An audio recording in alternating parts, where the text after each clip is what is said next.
കുറച്ച് കറിവേപ്പില പറിക്കാൻ വേണ്ടി പോകുന്ന പോക്കാണ് കേട്ടോ ഇത്. അതുകൊണ്ട് കറിവേപ്പില നമ്മൾ സബ്ജി മാർക്കറ്റിൽ നിന്ന് അധികം വാങ്ങാറില്ല. ഇതിനകത്ത് തന്നെ കുറേ കറിവേപ്പില ചെടിയുണ്ട്.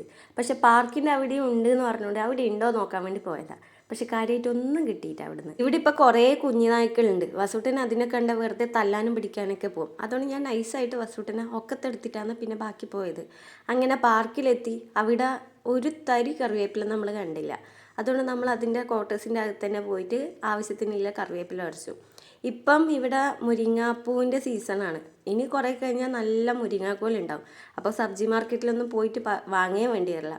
ഈ മുരിങ്ങാപ്പൂവിൻ്റെ തോരൻ ഞാൻ ഒരു തവണ ഉണ്ടാക്കിനി അപ്പുറത്തെ വീട്ടിൽ നിന്ന് അവർ പറഞ്ഞിട്ട്. അതെനിക്ക് ഇഷ്ടപ്പെട്ടു. അതുകൊണ്ട് കുറച്ച് മുരിങ്ങാപ്പൂവും പറിച്ചു, കറിവേപ്പിലയും കിട്ടി. കറിവേപ്പില അത്യാവശ്യം നല്ലോണം കിട്ടീനിട്ടാ.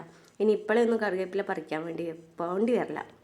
അങ്ങനെ മുരിങ്ങാപ്പൂ അവിടെ വെച്ച് തന്നെ ഞാൻ ക്ലീനാക്കി. അതിൽ കുറച്ച് മുട്ടൊക്കെ ഉണ്ട്, എന്നാലും സാരില്ല, അതൊക്കെ വെച്ചിട്ട് തന്നെ നമുക്ക് തോരൻ ഉണ്ടാക്കാം. മുരിങ്ങാപ്പൂവിൻ്റെ തോരൻ ഞാൻ ഫസ്റ്റ് ഉണ്ടാക്കുമ്പോൾ ഞാൻ കുറച്ച് ക്വാണ്ടിറ്റിയിലാണ് ഉണ്ടാക്കിയത്. അതിൻ്റെ ടേസ്റ്റ് എന്തുണ്ടാവും എന്ന് അറിയണമല്ലോ.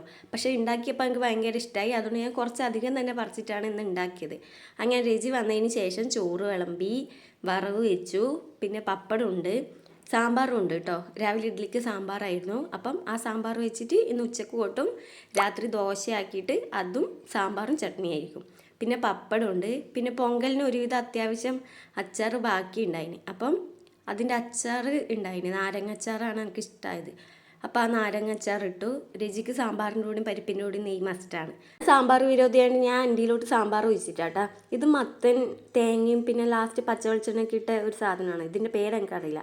അപ്പോൾ ഇതൊക്കെയായിരുന്നു ഇന്നത്തെ ലഞ്ച്.